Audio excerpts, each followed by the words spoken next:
It's time to change this policy. It's ridiculous and it's absurd. If you can't trust your soldiers, then why do you have an army?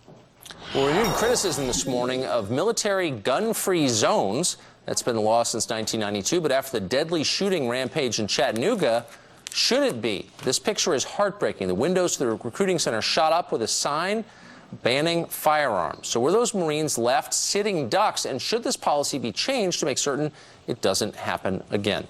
Joining us now for a fair and balanced debate, Chris Grollnek. He's a Marine Corps veteran, and Namiki Konst is the director of the Accountability Project. Thanks so much for joining us. Namiki, you just heard it from a man who was there at Fort Hood several years ago when a crazy person came in and murdered many of his compatriots. He said, if I'd had a firearm, I would have been able to stop the massacre before it continued. Why shouldn't he be able to have done that? Well, the reality is that there is a directive that was signed under George Bush Sr.'s Department of Defense saying that there are specific trained officers at military bases who are allowed to do so, or any area where there is military presence. So where were they?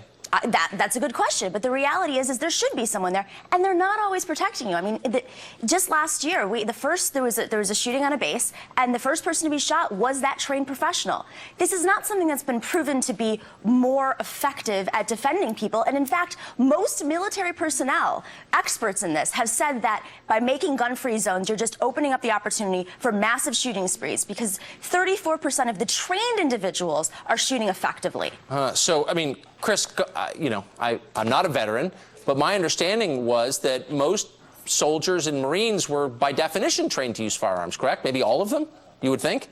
That's correct. I mean, Marines are, every Marine's a rifleman, no matter what their job is. So they're all trained in weapons, and they're all experts in what they do. So what exactly is the point of this? Why, of all places, would you ban a military recruiting station from having armed men? I'm totally confused.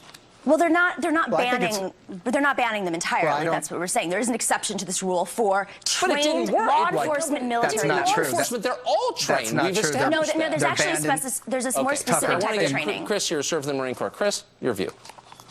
Okay, sir, in these gun-free zones, what she's saying is would be like calling a police officer to a gun-free zone and saying you can't come in because you have a gun, but if you or your family were in there, you'd want that police officer to come protect you. So these recruiting stations are akin to that. They should have these trained officers inside the recruiting stations that are recruiters. There's a period of instruction or a block of instruction that they could add to the recruiter school, make one person responsible for carrying a firearm at the recruiter, and that way they're not just sitting there waiting to become a target. They can actually welcome in the public, and if a threat presents itself, they can prevent it. Threat detection is key here. Right. Prevention is, it's like reading a book backwards. These policies of gun-free zones we're not learning from our history. In 2009, this exact incident happened in and the first person to be shot was that person. I'm going to give you an opportunity, just a second left, to state very clearly why a room full of Marines trained to use firearms as their job should not be allowed to defend themselves with firearms from an Islamic extremist. Because every single expert in this area, trained military professionals, has said that is a guaranteed, there is a guarantee of a shooting spree for that to happen. That is so why you have Marines one person trained. That's what you're saying. The Marines are real danger. No, by having many guns, you could have the guns stolen, you could have them all targeted. I mean, the reality is... the guns shoot that's themselves? Ridiculous.